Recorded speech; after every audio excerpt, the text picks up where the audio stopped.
You know, we have women being commodified, babies being commodified, people making money, people running a business, an industry from it, and then cleaning up it, and nobody knows. But we have young girls who had their eggs removed, banked by people, they can't even explain it. Some people go into surgery for a different reason, come out of surgery with different other symptoms showing that they've just had, you know, so they need to. I know we must also criminalize certain areas of the space. Thank you. The commercialization might be a bit, I might support fully or, you know, support partly, but we must criminalize where a person's interest is not fully, or consent is not fully bought into. The person does not have full understanding of it. And it is something that we should also run the way we run. You know, we did not even know that donation of kidney can lead to jail until we had our senator jailed abroad. Because we don't have that law here. They have the law there. We have the laws, but we don't have a system where we even see it being prosecuted daily. Yes. People still freely go into areas because of non-regulation of the sector and volunteer to sell toes. There was a documentary, I think a BBC documentary. Africans are now selling their... You say toes? Toes. Fingers. Fingers. Yes. To make money. To make money. Yeah. We've left organ to our physical, you know. So people are selling all sorts of things. We need to clean up well.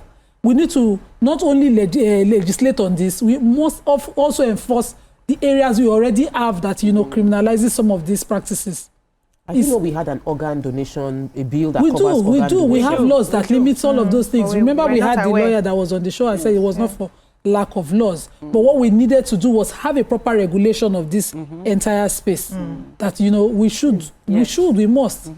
People now commodifying children is something that is... No, that was children is a product right now. But because we commodify, kids just... There was a boy that went missing and showed up somewhere in the East. He had been sold for 1.2 million. I saw the headline yesterday. It happens every day. Wow. So we take the stories. He went missing in Abuja and he was sold. If we don't have that business, people patronizing that business, why would such a thing happen? It is even in our favor to not commercialize. Yes. To have laws that, you know, criminalizes that commercialization.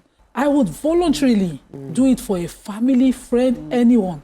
And if everybody can look at it from that point of view, we'll even be a better society. Exactly. You know your friend's struggle, rather than make a talk about it, make an offer around it. I was raised to think that leave the reward for God. And if the person becomes ungrateful, move on. Because that reward is not with the person to give you.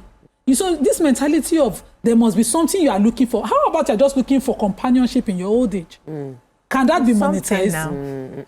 You know? So, yes. I was raised, I have 3 mothers that sat at my wedding. Oh yeah, and they didn't born me. Do you know that I still pay?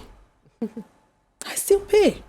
I go, you don't check the other mama, you don't check the other one. I have those, but I benefit from it much more than they even do from me. We talk about Yolu. How much can I pay Yolu for the kind of love she's giving my kids? So it's just, you know, to keep that friendship alive, to mention to my kids, no, this woman took you from me when you were 2 months old. From 6 months old till date, this woman has been there for it. And I do it all the time. I remind my kids. I don't allow family members to make me forget it. Because, you know, now things are now, everybody now come and say, it was us. No, it wasn't you. That's how you keep it alive. And I pray and hope that in case I grow old and my kids outgrow or I pass before, that they do not burn that bridge. They always remember it. It is a thing that was cultural in Auchi, that you hear the history of how families were helpful. At my own wedding, my father was talking to my father-in-law about how their fathers built each other's house with farmlands and hoped that their kids will marry. And none of their own first kids achieved it until we met in Lagos and married each other.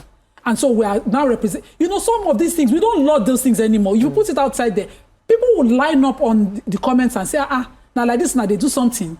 Because people don't see the beauty of it anymore. We don't beautify those things. We don't beautify selflessness. We don't beautify those things anymore. So every transactional arrangement has led us here. I was a law intern at a small law firm. A 13-year-old got pregnant by her boyfriend, walked out of the house, walked back in after 9 months without the baby. And the father went to area A at first to make sure that that complaint was dealt with. Where is the pregnancy? Where is the baby? How is it exactly? And they found that she was nursing. She was, you know, lactating.